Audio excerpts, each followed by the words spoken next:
Hello everybody and welcome to Jeff the Pharmacist. It is awesome to have you here. So today I want to talk to you about how to save money on Ozempic. So this is not a sponsored video. I'm just trying to help you save money, which is something I love to do. I love when people save money. It makes me happy.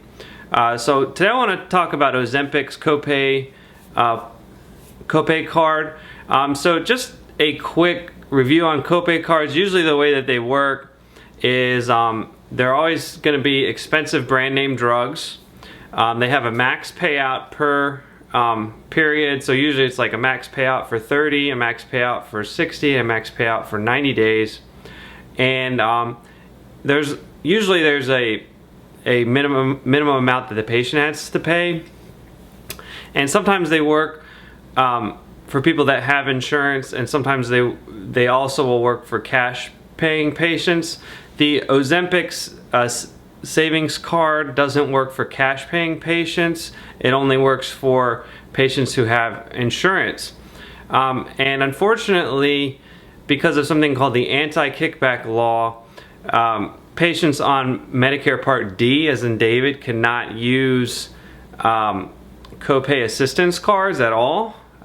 Which really sucks which really stinks because the Medicare Part D patients have this period where there's no coverage. They have to pay out of pocket, and copay cards would help significantly for that period of time where the patient has basically they're paying out of pocket until they reach a certain amount of money. I think it's like $4,000 out of pocket until they get to that next level of coverage.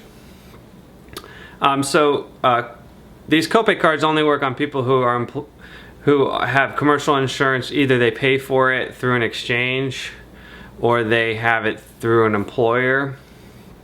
So if you're like self-employed, like if you're PewDiePie and you're a YouTuber and you have to pay out of pocket for your insurance, you could use a copay card. The way the Ozempic card works is you sign up on their website, which I'll leave a link. You have to answer some questions about you.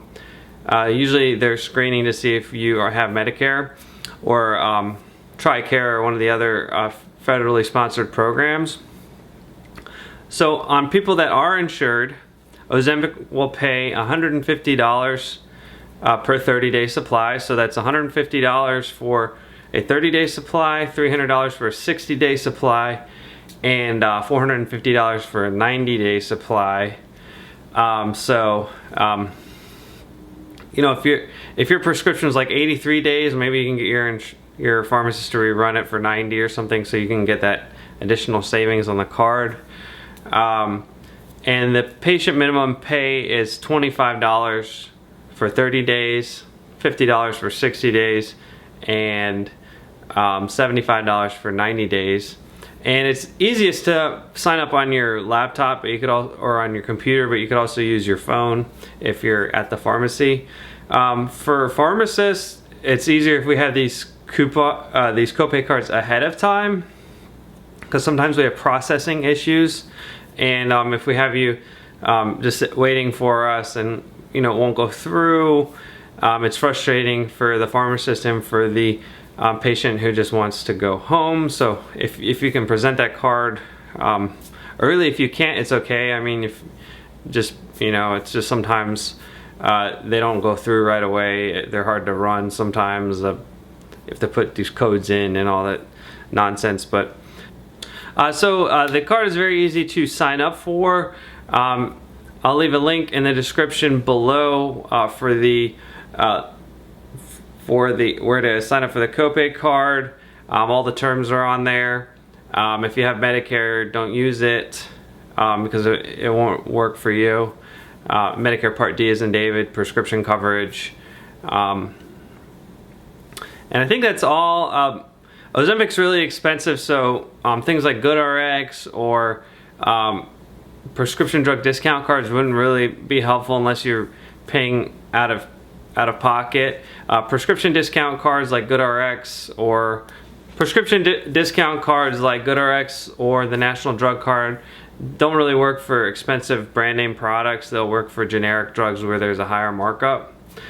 So I hope you all found this interesting. If you are on Ozempic and you have a high copay and you're currently paying that copay, it behooves you to get a copay savings card if you're commercially insured or if you're paying for your own insurance, but not if you're on Medicare, TRICARE, or some other federally sponsored program.